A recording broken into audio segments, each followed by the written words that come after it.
There is one singular trait that all successful insurance agents have, and in this video, I'm gonna break down exactly what that is so you can see if you have it, if you're likely to be successful in this industry, and if you don't have it, maybe it's time to get out of this industry. So let's go ahead and break it down. I'm gonna give you guys a couple analogies, and then I'm just going to reveal what it is. So let's look at an example. So in the insurance industry, there's a lot of different types of models, right? There's different ways that businesses run their business. And as an agent, the business that you work at and the model that you work at is going to determine quite a bit. It will definitely determine your success to an extent. If you're at a model where you have 20% comp and you're buying leads, that's going to be a pretty tough model, right? Or you're expected to go out and talk to people in the grocery store, well, that's going to be a pretty tough model. If you're at a IMO where you get free leads and you have, let's say 50, 60% comp or something like that, that's a pretty decent model to be in as long as the leads are good.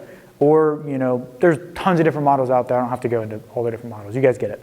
So I would say there's varying degrees of difficulty when it comes to life insurance, right? All right, so let's look at two different agents in a, let's say like a medium model, right? The model is decent, right? So I'm going to draw two lines. Obviously, the steeper the line, the harder the model would be, or the worse the model would be, but these are two, pretty much the same lines. So let's put guy number one, right? So this guy is pushing a brick, and let's say this is a brick like a Pyramid of Giza brick, right? Like this brick would comprise the Pyramid of Giza.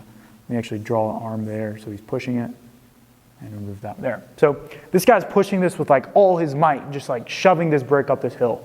And then let's put another guy, and he's like, he's like kind of pushing the brick a little bit, but he's like, I don't really know if this brick pushing thing makes sense. Like, there's got to be a better way. Like, I'm not going to push this brick until this brick starts pushing itself, and then I can see that this brick is going to move.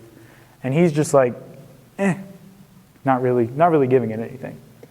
Now, all of a sudden, let's say we add wheels to this, right? So we start making it easier, right? Okay, now it's getting a little bit easier. Well, this guy already has some momentum, so this thing's going to start to move, right? And then let's say, now all of a sudden we start to change the slope, it's going to move even more, right? Now this guy who's not even really pushing, even if we change the slope, and even if we add wheels, this thing's not really going to move at all. So as you guys can see, the guy who's already putting in some of that effort, even if he's in a tough situation, pushing a brick without wheels up a freaking hill, once you add that easiness, he's just going to take off, right? Whereas this guy who's putting nothing in, he's not going anywhere. So let's look at another situation, right? This time we're going to look at a car, okay? And I'm wondering if you guys are going to be able to guess what this one trait is. So if you look at a car, right, let's look at efficiency, right? Because ultimately, like when we're looking at all these models and we're looking at, the skill level of somebody, we're looking at efficiency, right? Like somebody who's really good at sales is going to be able to close more of the calls that they make than someone that's not. So the person who's good at sales is ultimately more efficient. So let's look at basically we're going to draw like a neighborhood block, right? Okay. And then let's say that around this block, there's like a street. You guys are probably like, I have no idea what this video is even about. Don't worry, this will all make sense in a second here. Right, and we have this street. And then we have a car, right? And let's say, well actually we don't have just one car, we have two cars. Yes, this is a car. No, don't judge me. So we have one car, right? This is car number one. And then we'll have a second car right here. And one of these cars is super efficient on gas mileage, right? Like this one gets 75 miles per gallon, which is just insanity, right? 75 miles to the gallon. And this one gets a whopping 10 miles to the gallon, right? So if every single day we take these cars out and we just drive them around the block one time, how much are we going to notice the difference in the miles per gallon? The efficient one versus the not efficient one?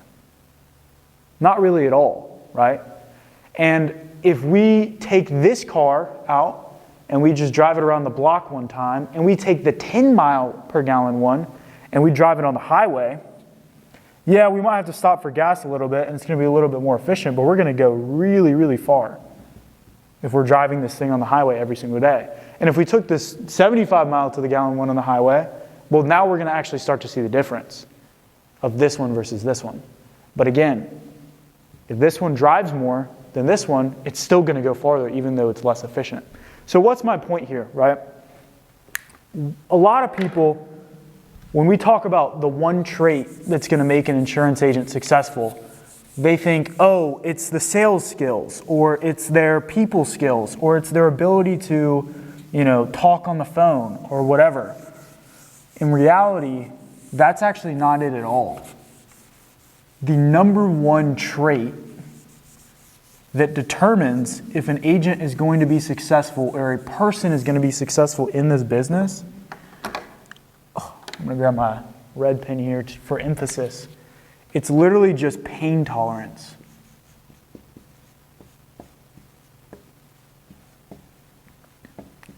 Meaning, how long can you go without seeing success or without seeing initial results? Or how far can you push it? How much can you push before you give up? It's literally just a matter of pain tolerance. Because the person, there's amazing salespeople that come into this industry that jump on the phones and they're like, oh, this just is not working. And they quit. They drive the car around the block one time and they stop. And then there's people that suck that jump on the phone and make 300 dials a day, and they just start to see results because it's a numbers game. So what actually ends up happening when somebody has a high pay tolerance and low skills is they do such high activity that their skills start to make up. They start to get better skills, and then they just lap everybody else. Their skill level increases, and they have the drive and the pain tolerance. They just absolutely lap everyone else. So if you're an agent who's just getting into this business, or you're an agent who's in this business and you're watching this video, what I want you to take away from this is, if you want to increase your skills and increase your income in this industry, you literally just have to increase your pain tolerance and just be willing to sit and make the dials for more time.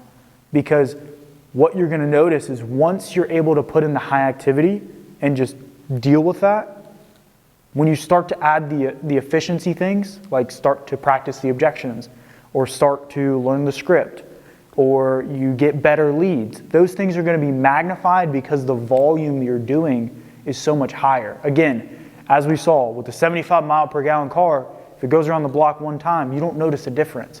If you're the best salesperson, you have the best leads, but you're making 20 dials a day, you're not going to see success. You have to have that high pain tolerance, the high drive, the high activity, and the results will come. So hopefully this video was valuable for you guys. If it was, hit the like button down below and hit the subscribe button as well. And if you are an agent who has high pain tolerance and high drive and wants to see success in this industry, then click the link down below and learn more about what it would be like to work with our agency. Thank you guys so much for watching, and I will see you in the next video. Take care. Peace out.